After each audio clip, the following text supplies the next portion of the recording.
Psalms chapter 12 verse 6, "And the words of the Lord are flawless." Totoo po yun, walang bahid dungis ang salita po ng Panginoon. Ito po'y perpekto at walang mali dito. Kaya sinabi po natin na kapag ang buhay natin ay nakatayo doon sa salita ng Panginoon, yun ang ating pundasyon, hindi po ito masishaken ng anumang pong lies.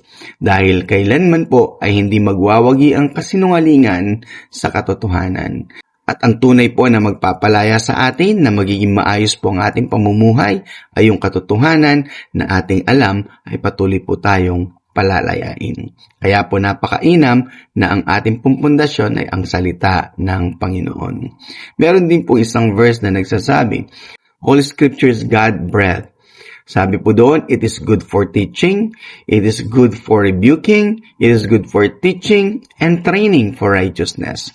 Ang kailangan po ng isang mananampalataya upang sa ganon maging maayos po ang kanyang pamumuhay ay nandoon po sa kapangyarihan ng salita na gaganap at gagawa sa buhay ng isa pong mananampalataya.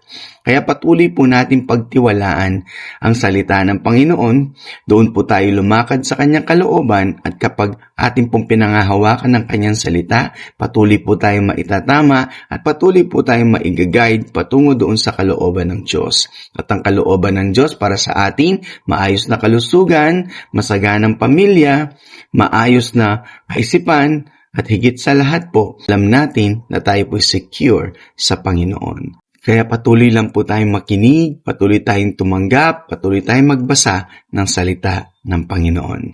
Mapagpalang araw!